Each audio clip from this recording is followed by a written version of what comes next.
llamas. It's a little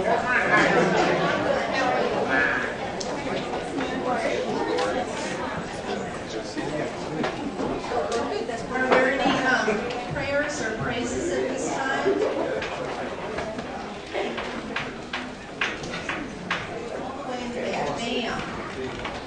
Yesterday's cross-country meet went really well for the other boys. I'm sorry, I can't hear. The cross-country meet went really well yesterday for the other boys. Okay, the cross-country meet went well. It's a praise. Anybody else?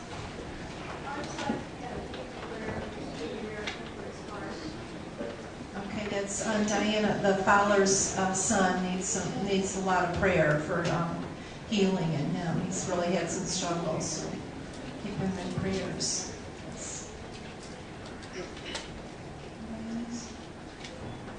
Yes, Pam again. My friend sprained her foot. Pray that gets ankle. That gets better. And my grandma Jackie has something going on with her liver. Okay, it's for continued prayer for Bam's grandparents. Yes, Louise.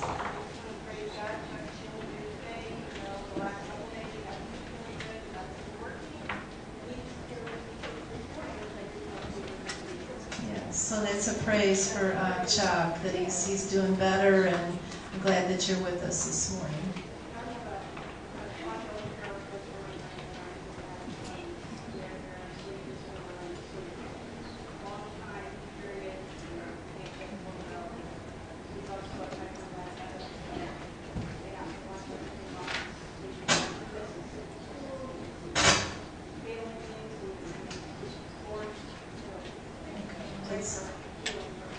For Louise's grandson has a sleep disorder, so keep him in prayers.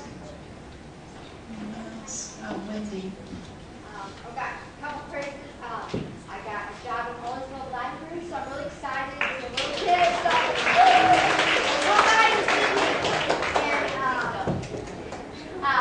my daughter is told us that she's pregnant again, and this is the one with the little cerebral palsy daughter. So we're just praying for our health birth this time, and not twins.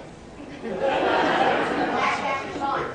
And I will. Anyway, and then we were just dealing with some youth that had some spiritual heartache, so pray for healing for them.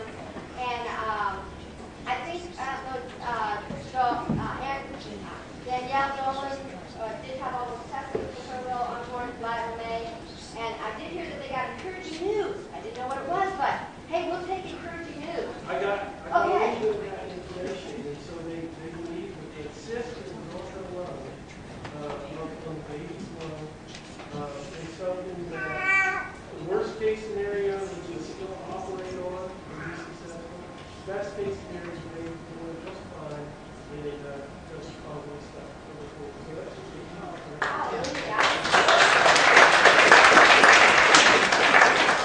Yes, that's for Danielle Dolan's unborn baby. That it sounds like we got some encouraging news for that. And Wendy's job at the Owensville Library, and her daughter that is pregnant again, and had the daughter with cerebral palsy. So we'll pray for healthy birth, and for a youth that's having some struggles. Yes. Alicia. We were able to go to Falcon, Missouri yesterday, and this is my last meeting there. They're my little sister, and she's 92, and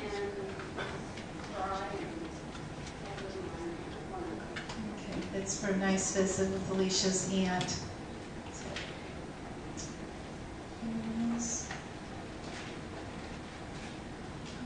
If there are no others, would you please stand for a prayer song? And we need somebody to lead. Can we ask Ryan Waymeyer in the back to lead us in prayer? We forgot to ask somebody this morning. Nothing like putting you on the spot. And then after our prayer song, Desi is going to lead us in a song, sing a special before the kids are released. So.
very, very grateful for another day, for another chance, another opportunity that we can have to make the most of our time.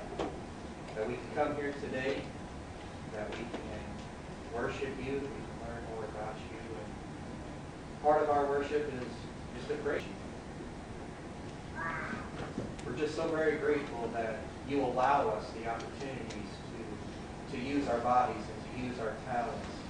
And we're so very grateful for the hope and the anticipation of new life as we have shared this morning. But we also know that we are supposed to bring our cares, our petitions to you. And this morning we ask for those who just simply are not able to do what they would like to do. We just pray for those who are not doing well physically, who just need attention. We pray that somehow, some way, that each and every one of those will know that there are others caring for them, there are others thinking about them, and at this time that we are lifting those cares to you. We know that you can heal, we know that you can take care, and that's what we are asking this morning. Joe, we also realize that there's times where we just simply know that you don't always give us what we want. Help us to understand that. Help us to accept that. And help us to always remember that you have given us what we need in this moment. And it's our simple prayer this morning that you will always remember your children. That is what we ask today. Amen.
Give you all my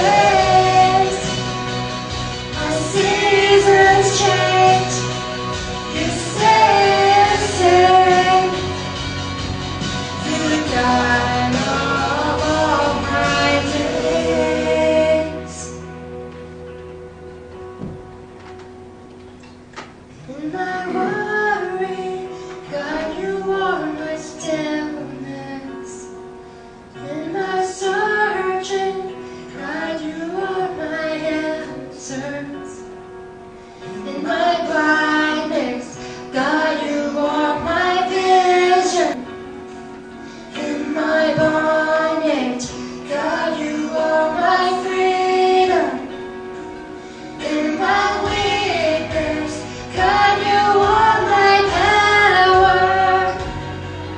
You're the reason that I sing, 'cause you're the God of all my days. 'Cause step I take, you make a way. I'll give you all my praise. The seasons change, you stay the same. You're the God of all my days. In my blindness, God, you are my vision. In my bondage, God, you are my freedom. All my days.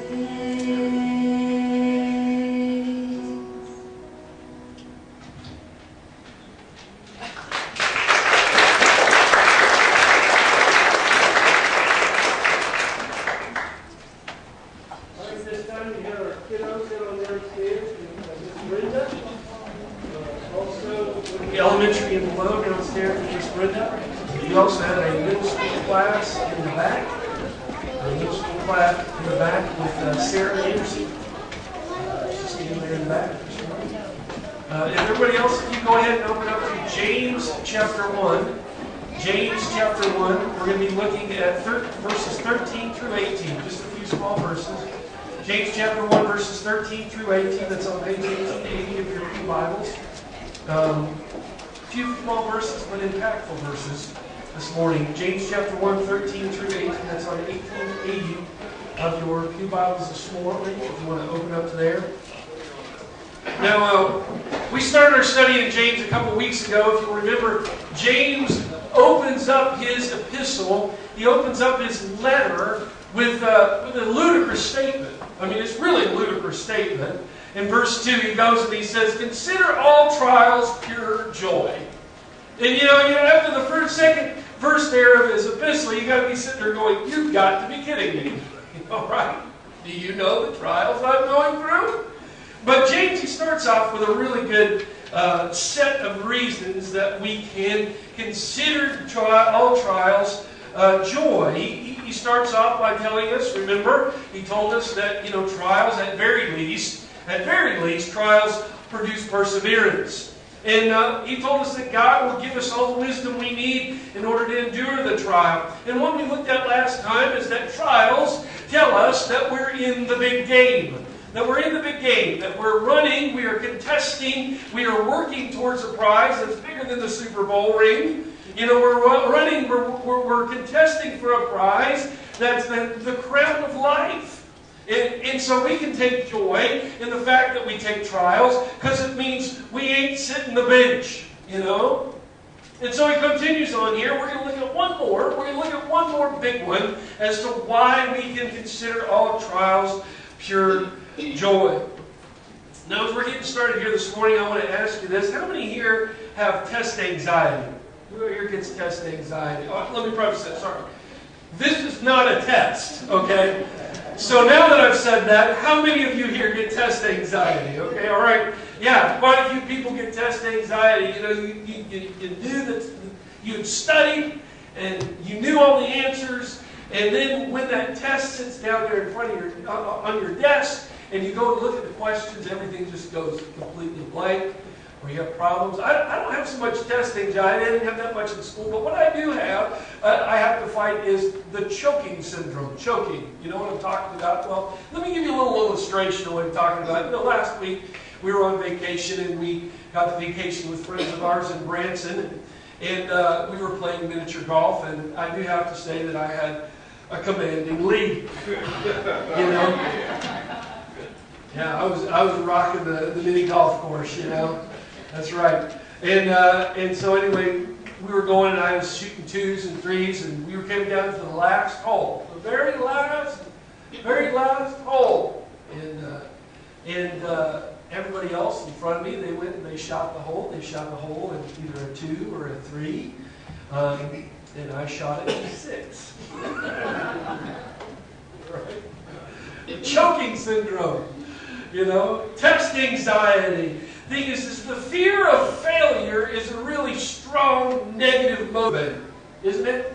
The fear of failure is a very strong negative motivator. And you know, when we have these situations, it's a lot easier. It's easy to get mad at the test, or it's easy to get mad at the game. It's easy to get mad at the teacher who created the test. You start to think the teacher or the ref is not really on your side. And James here reminds us that God is not the one working against us in time of trials. As a matter of fact, it's quite the opposite, really. And I've studied these verses many, many times. And this particular verse, in verse 13 of chapter 1, it hit me in a different way this week. It was sort of profound for me. Now, it's a pretty obvious truth, and I'm hoping that it's either profound for you that you already knew it already anyway. But I thought it was pretty neat when we look at chapter 1, verse 13. Here's the statement that says, "When tempted, no one should say, 'God is tempting me.' For God cannot be tempted by evil, nor does He tempt anyone." You know, now, that's a pretty straightforward statement, that God can't tempt, or can't be tempted, and so He doesn't tempt. Now the thing is that we've been trying to blame our temptation on God since the beginning. I mean, we look at Genesis chapter 3, verse 12, it's in your bulletin. You got Adam here in chapter 3. He's been confronted with the sin, and this is his response. He says, "The woman you put here with me, she gave me some fruit from the tree and I ate it. It's the woman's fault, it's your fault, it ain't my fault." You know? We wanted to place blame on God for our sin and our temptation.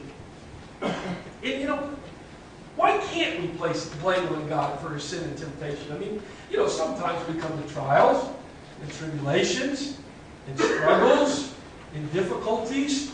And any outside observer who looks at it can't say that it's our fault that we're in that situation. God's so sovereign, He's in control of everything. You know, why is it then that we can't go and say, you know, this really stinking mess that I'm in right now is your fault?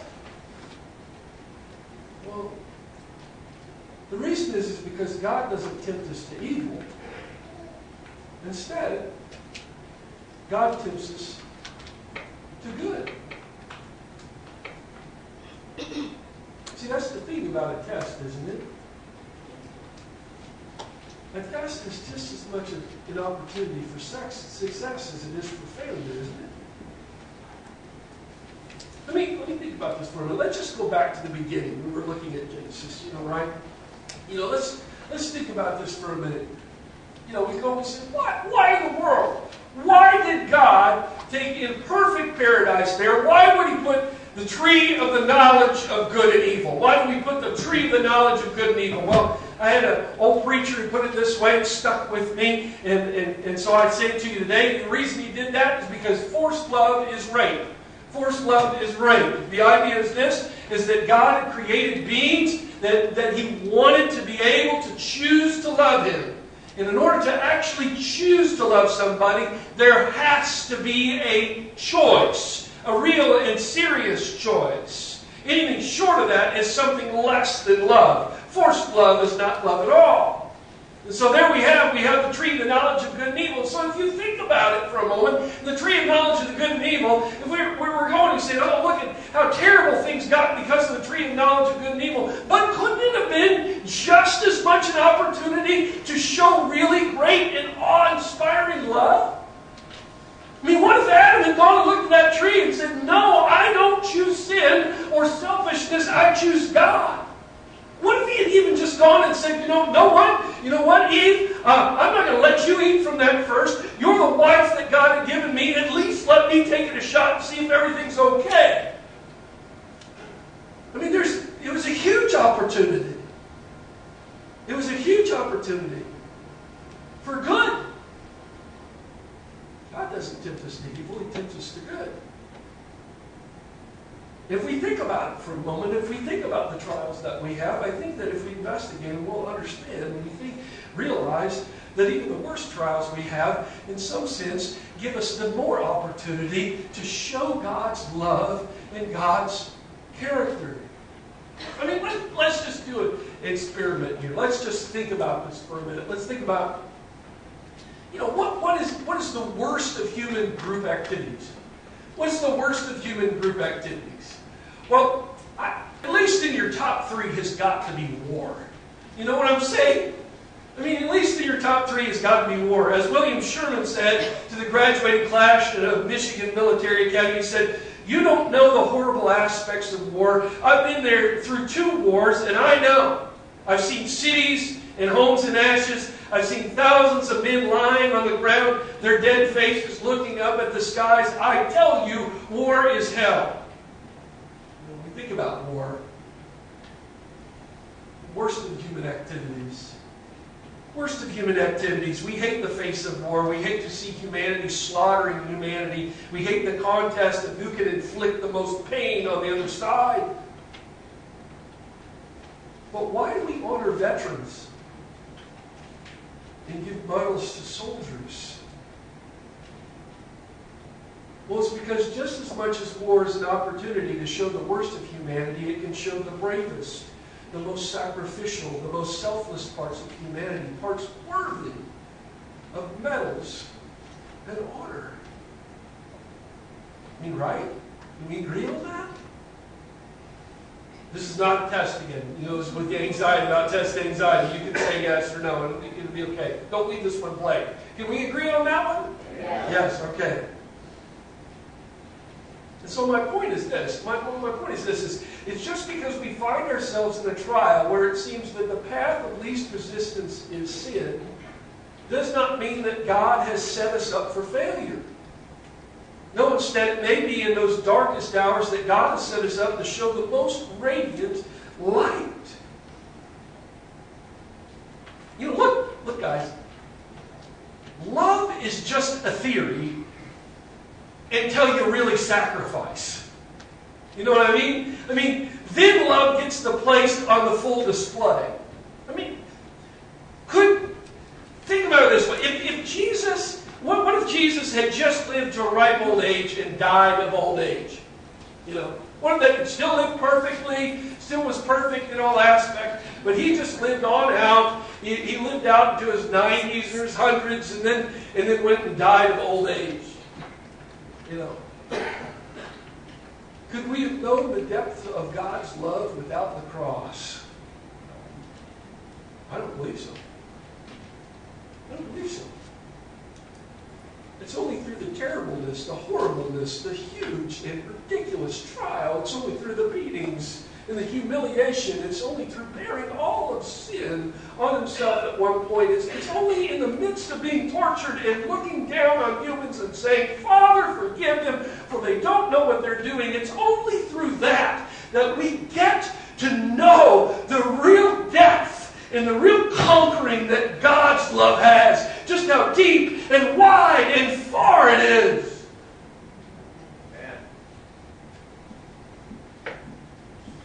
And so the trials you have today,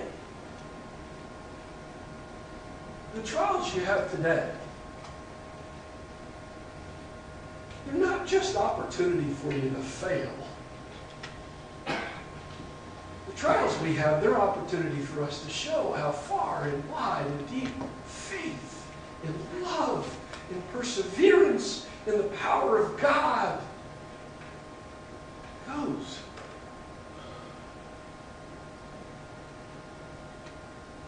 We can take joy in our trials. We can take pure joy in our trials.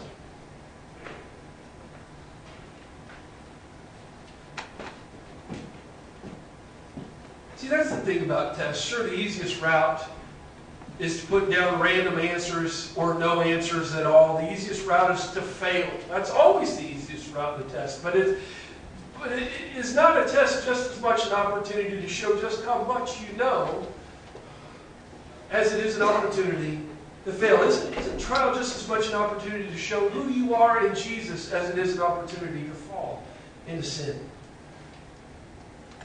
How else would we show the depth of our faith and love but in the face of trial and sacrifice? We can take joy in trials because they grant us the opportunity to show the depth and faith and love we have through the empowerment of Jesus. Now, who else here besides me has the unprepared nightmare? You know the one I'm talking about, the unprepared nightmare. Mine usually goes something like this. Even though I had a great high school experience, I'm back in high school somehow. You know, I'm trying to go and find a class. I can't find the right class. Finally, I do get in the right class, and I'm late. You know, I'm walking in, and everybody else is already sitting down, and they're sitting down. And of course, what they're doing is they're taking a test. And so I sit down, and I'm looking to take the test. And when I go to take the test, it's in a language I can't even read. You know, I mean, this sort of nightmare comes in many forms. Do we have folks who have those sort of nightmares as well? Okay, a few of you out there, I'm glad. I told first service, I don't think anybody raised their hand. And I said, well, now I have another opportunity for a different nightmare tonight. It's about standing in front of a crowd and nobody understanding what you're talking about or relating, you know. Yeah, we have these nightmares about being unprepared for tests. As part of the fear and the anxiety of that test is the idea of the test that cannot be passed. The test you are unprepared for. And the beautiful thing that in Jesus Christ, those tests are just nightmares. That's it. Those tests are just nightmares. As a matter of fact, Paul tells us in 1 Corinthians chapter 10, verse 13, he says, this is in your bulletin, no temptation has overcome you except what is common to mankind. And God is faithful. He will not let you be tempted beyond what you can bear. But when you are tempted, He will also provide a way out so that you can endure it. The beautiful thing about trials is that God doesn't tempt us to evil. He tempts us to good. That at least as much as a trial has opportunity for evil and badness and sin and